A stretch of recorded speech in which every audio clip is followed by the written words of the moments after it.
ఏ రూపంలోనికి రావాలంటే ఆ రూపంలోనికి మార్పు చెందే శక్తి ఆత్మకి ఉంటుంది. ఆత్మ ఎక్కడికైనా ప్రయాణించగలదు. దేవుని యొక్క సన్నిధికి మనకి ఎంతో దూరం ఉంటుంది, కానీ ఆత్మ చాలా తక్కువ సమయంలో మన దగ్గరికి రావడానికి అవకాశం ఉంటుంది. అదే మన ఈ వెహికల్స్ ఏవి వెళ్ళలేవు అంత స్పీడ్గా. కాబట్టి ఆ మహిమా స్థితిలోనికి మనల్ని తీసుకువెళ్ళడానికి కుమారుడు ఈ లోకంలోకి వచ్చి మన కొరకు మరణించాడు. కాబట్టి ఇప్పుడు ఇవాళ మన యొక్క ప్రయాస దేని కొరకండి? టు అటైన్ దట్ గ్లోరీ, ఆ యొక్క మహిమా స్థితిని పొందడం కొరకు మనం ప్రయత్నం చేస్తాం. ఏమిటా ప్రయత్నము? మెస్సయ్య ఈ లోకములో ఏ విధంగా జీవించి మనకు మార్గాన్ని చూపించాడో ఆ మార్గాన్ని మనము అనుసరించాలి. ఏమిటా మార్గము? ఇరుకు మార్గం. ఇరుకు మార్గంలో ఏమిటి? కష్టాలు, వేదనలు, శోధనలు అన్నీ ఉంటాయి. కాబట్టి సత్యాన్ని అనుసరించేటప్పుడు నీకు ఎలా ఉంటుంది? కష్టాలు ఎదురవుతాయి. సంపాదన ఆచరించాలంటే సెలవు లేదు. కాబట్టి దీన్ని అనుకూలంగా ఏర్పాటు చేసుకుని మనం ఆచరించడం చాలా కష్టం. ఇశ్రాయేలీయులు మళ్ళా ఒక దేశాన్ని ఏర్పాటు చేసుకున్నారంటే ఎన్ని సంవత్సరాలకు ఏర్పాటు చేసుకున్నారు? సుమారుగా 2000 సంవత్సరాలు పట్టింది. ఆ దేశంలో ఇవాళ ఎలా ఉంటుంది? సంపాదన ఏ పని చేయదు. కాబట్టి అలాంటి స్థితిలోకి మనందరము ఎలా వెళ్ళాలో మనము నేర్చుకుంటాం. ఇక్కడ స్వాభావికంగా మనము పాప స్థితిని మనము కలిగి ఉంటున్నాం. అంటే మన శరీరం ఎలాంటి స్థితిని కలిగి ఉంటుందండి? పాపం చేయమని ఆత్మను ప్రేరేపిస్తుంది. ఇక్కడ మన దేహంలో 2 అంశాలు ఉంటాయి. ఏమిటవి? 1 ఆత్మ, 2 శరీరం. ఆత్మ శరీరం వేరైపోతే ఏమవుతుంది? ఆ శరీరము ఎందుకు పనికిరాదు. ఓకే, శరీరం లేకుండా ఆత్మ ఉందనుకోండి, ఆ ఆత్మ కూడా ఏమి చేయలేదు. ఈ 2 కలిసి ఉంటేనే ఏదైనా పని జరుగుతుంది. ఇప్పుడు మెస్సయ్య ఈ లోకంలోకి రాకముందు ఉన్నాడా లేడా? ఎలా ఉన్నాడు? ఎన్ని రూపాయల్లో ఉన్నాడు? మీకు తెలిసిన రూపాయలు చెప్పండి. నేను చెప్పాను మీకు. ఇశ్రాయేలు ఎలా నడిపించాడు? అంటే ఆయన మేఘస్తంభంగా ఉన్నాడా? అగ్నిస్తంభంగా ఉన్నాడా? తర్వాత వాళ్ళకి దాహం వేసింది, నీళ్ళ రూపంలో ఉన్నాడా? మన్నా ఆహార రూపంలో ఉన్నాడా? అంటే ఆ ఆత్మ ఎన్ని రూపాల్లోకైనా మారుతుంది. అంతటి శక్తివంతమైనది. దేవుడు ఎలాంటి శక్తివంతుడు వర్ణించడానికి నేను చెప్తున్నా. ఆత్మ చేయలేని పని ఉండదు. అలాంటి ఆత్మ మనకు కూడా అనుగ్రహిస్తానంటున్నాడు. ఎందుకు? నిన్ను నన్ను అంతటి శక్తివంతులు చేయడానికి. పేతురు పిరికే ఉన్నాడు, పారిపోయాడు. చిన్నపిల్లలు, ఇంత పిల్లలు చూసి పారిపోయినాడు. పరిశుద్ధాత్మ శక్తి పొందిన తర్వాత ఎలా ఉన్నాడు? ఆయన చూసి సైనికులు భయపడ్డారు. ఆ రోమా సామ్రాజ్యం భయపడింది, కానీ ఆయన ఎవరికి? జైలు గోడలు బదులు కొట్టేసుకున్నాడు. ఏ విధంగా దేవుళ్ళ జరిగింది? అది ఆత్మశక్తివంతమైనది. కాబట్టి నీవు నేను అంతటి శక్తివంతులుగా మారాలి అంటే మొట్టమొదటిగా ఏం చేయాలి? నశించిన స్థితిలో నుండి మహిమా స్థితిలోనికి రూపాంతరం చెందాలి అంటే లోక సంబంధమైన ఆశల్లో నుంచి, లోక సంబంధమైన ఈ యొక్క కోరికల నుంచి దూరం అవ్వాలి. మెస్సయ్య ఆకలి ఉన్నప్పుడు అపవాది ప్రేరేపించాడు, కానీ ఆయన ఏం చేశాడు? పోవతలకి అన్నాడు.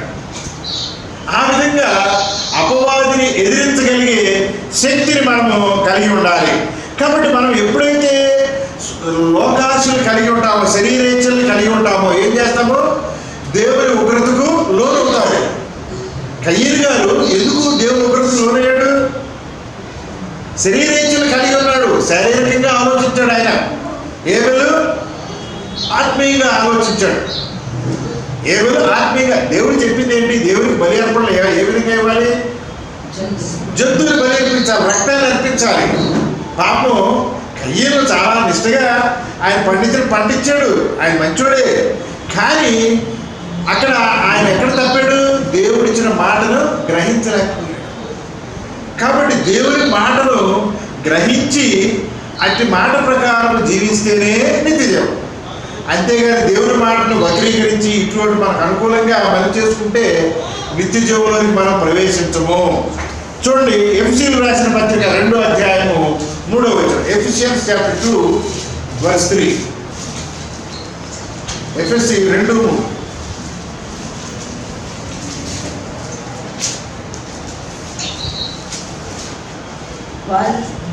వారితో కలిసి మనమందరము శరీరం యొక్కయు మనసు యొక్కయు కోరికలను నెరవేర్చుకొనుచు మన శరీరాశలను అనుసరించి మునుపు ప్రవర్తించుచు కడమ వారి వలె స్వభావ సిద్ధముగా దైవోగ్రతకు పాత్రుడమై ఉండిమి. స్వభావ సిద్ధముగా ఇంగ్లీష్లో ఏముందమ్మా? ఇంగ్లీష్లో చూడగా అమ్మా బై నేచర్ అంటే మన యొక్క స్వభావం ఏంటి? మన స్వభావం ఏంటి? పాపం చేసే మన స్వభావం. ఆదాము గారు అవ్వమ్మ గారు ఏ విధంగా పాపం చేశారో మనం కూడా ఏం చేస్తున్నాము? మోసపోవడం మనకు అలవాటు, పాపం చేయడం మనకు అలవాటు. మోసపోవడం ఎవరుంటారు? నేనేమో మోసపోవడం ఉన్నారా? నేను కూడా మూడుసార్లు మోసపోయాను. ఎందుకని? అవతరుడు మాట చెప్పగానే నమ్మేస్తాం. కొంచెంసేపు తర్వాత అర్థం అవుతుంది వాడు చెప్పిన దానిలో ఎన్ని మాయలు ఉన్నాయో. కాబట్టి ఇక్కడ మనం గ్రహించాల్సింది ఏంటంటే, ఇక్కడ 2వ వచనంలో చూడండి, వాయు మండల సంబంధమైన అధిపతిని. ఎవరండి వాయువు సంబంధమైన అధిపతి? అపవాది. అపవాది మనకు కనపడ్డు కానీ చేయాల్సినవన్నీ చేసేస్తాడు. కాబట్టి ఆ కనపడని శక్తిని ఎదిరించగలిగే సామర్థ్యం మనకు ఎప్పుడు వస్తుంది? తండ్రి కుమారుని ద్వారా అనుగ్రహించే ఆత్మ ద్వారా. కాబట్టి ఈ శరీరేచ్ఛలను మనం జయించాలి అంటే ఇంతకుముందు నేను ఏం చెప్పాను? 2 ఉంటాయి మన దేహంలో. ఏముంటాయి? ఒకటి ఆత్మ, ఒకటి తగ్గిడిలాగా తరాజులాగా తీసుకున్నాం. ఇందులో ఒక 100 గ్రాములు ఇటు వేసాం అనుకోండి, ఏమైపోతుంది? ఇది ఆత్మ అనుకుందాం, ఇది దేహం అనుకుందాం. ఆత్మ కొంచెం బలంగా ఉంది, అప్పుడు ఏమవుతుంది? శరీరం పైకి లేస్తుంది, ఇది దిగుతుంది. లేదు ఇక్కడ బరువు ఉంది, ఇది పైకి లేస్తుంది. అంటే ఆత్మ బలంగా ఉన్నప్పుడు శరీరం ఏమవుతుంది? బలహీనం అవుతుంది. అంటే ఆత్మ చెప్పే మాట శరీరము వింటుంది.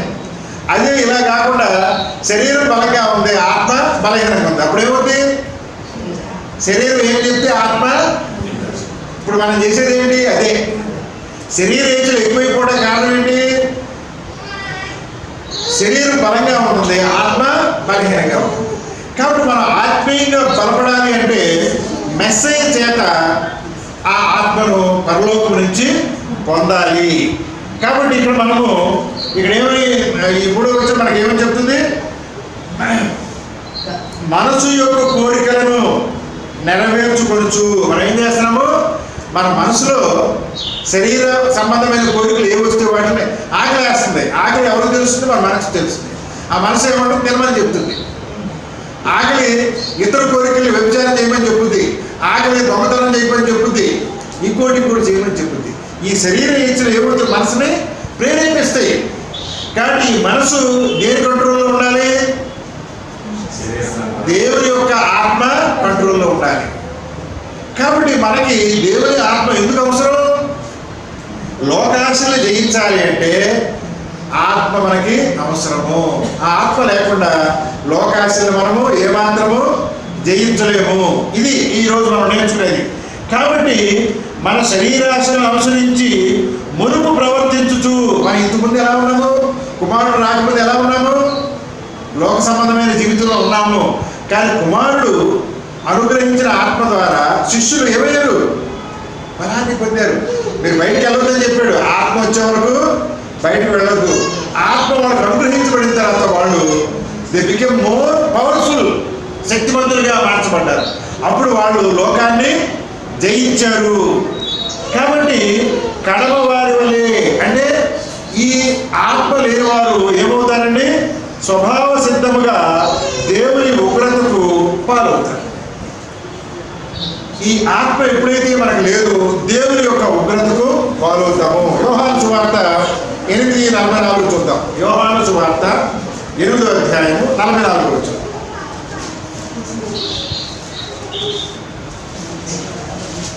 యోహాను సువార్త 8:44. మీరు మీ తండ్రి యొక్క అపవాది సంబంధులు, మీ తండ్రి దురాశలు నెరవేర్చుకోరుచున్నారు. ఆది నుండి వాడు నరహంతకుడై ఉండి సత్యమందు నిలిచిన వాడు కాదు. వారి యందు సత్యమే లేదు. వాడు అబద్ధం ఆడినప్పుడు తన స్వభావం అనుసరించే మాట్లాడను. వాడు అబద్ధికుడును అబద్ధమునకు జనకుడునై ఉన్నాడు. కాబట్టి ఇక్కడ మీరు ఆ ఇంగ్లీష్లో కూడా రెడీ పెట్టుకో, మాంసం చదువు కానీ. ఇక్కడ మెస్సయ్య ఈ ప్రసంగాన్ని ఎక్కడ చేశాడు ఆయన? 8వ అధ్యాయంలో ఒలీవ కొండల మీద చేసినట్లుగా మనం చూస్తాం ఆ మొదట్లో, అధ్యాయం మొదట్లో.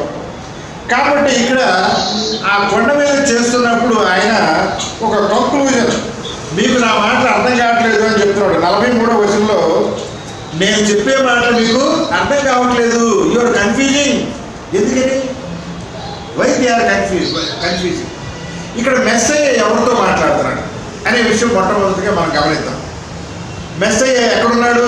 ఈ మాట్లాడేటప్పుడు ఒలీవ కొండల మీద ఉన్నాడు. అక్కడ వినే జనం ఎవరండి? జనాభా ఎవరు? మనమా? ఇండియన్సా? యూదులు అంటే ఎవరు? యూదులు అంటే ఇస్రాయేల్ అంటే యూదులే. ఎవరు? దేవుని యొక్క జనాంగము. ధర్మశాస్త్రము వారికే ఇవ్వబడింది, మనకు లేదు.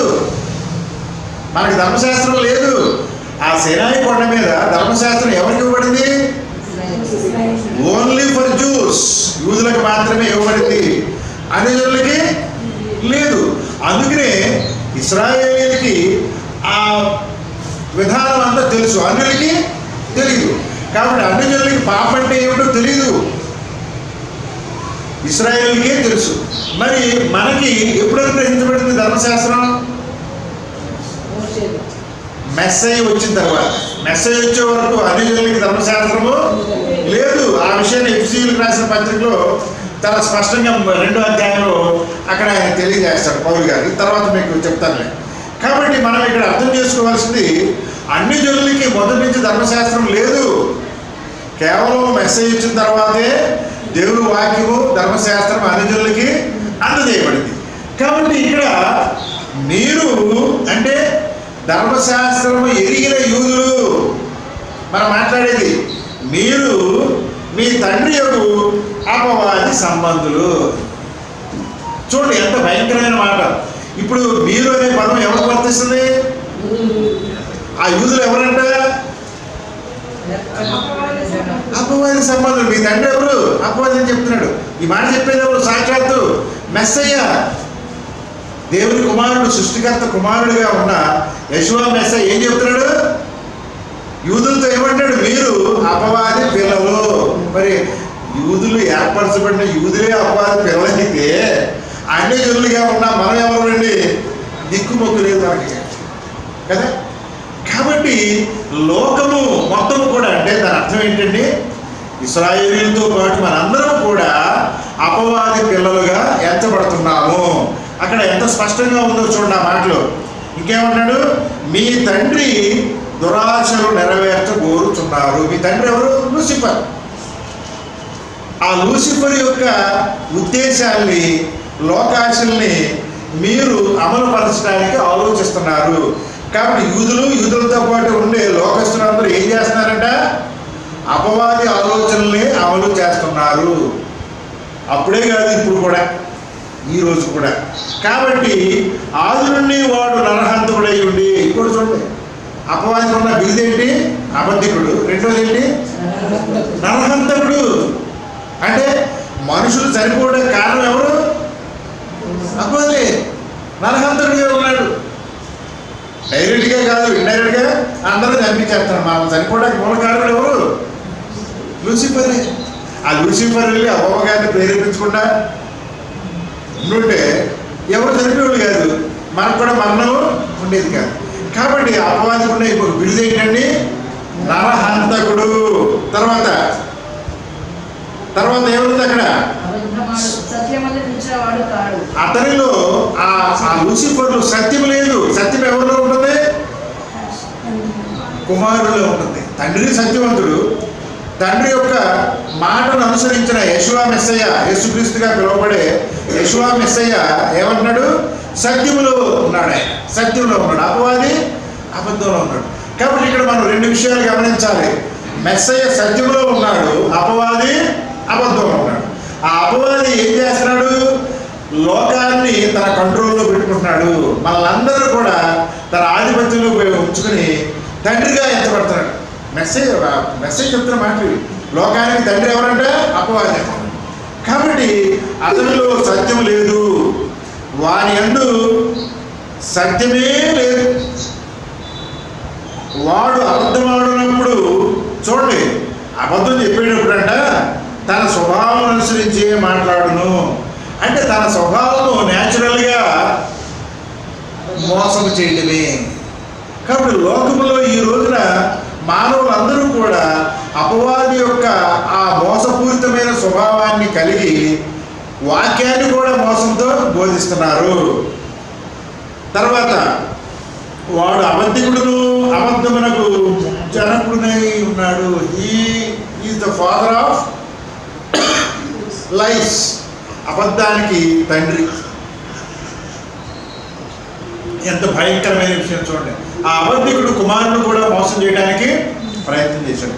కానీ మొదటిగా మనము డాక్టర్లు ఏం చేస్తారంటే మొదటిగా టెస్ట్ ఎందుకు చేస్తారు?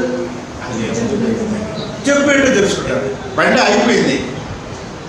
బండి అయిపోతే మనం చూస్తాం, కొంత కెలుగుతాం. అక్కడ సమస్య ఏంటో తెలుసుకుంటానికి ప్రయత్నం చేస్తాం. కాబట్టి జబ్బు ఏంటో తెలిస్తే దానికి మందు. కాబట్టి ఇక్కడ వాక్యాల్లో మనం ఎదగాలి అంటే, మనం నిత్య జీవనానికి వెళ్ళాలి అంటే మొదటిగా మన స్థితి ఏమిటో మనం తెలుసుకోవాలి. మనం ఎవరండి? పాపు. ఎందుకు పాపులము?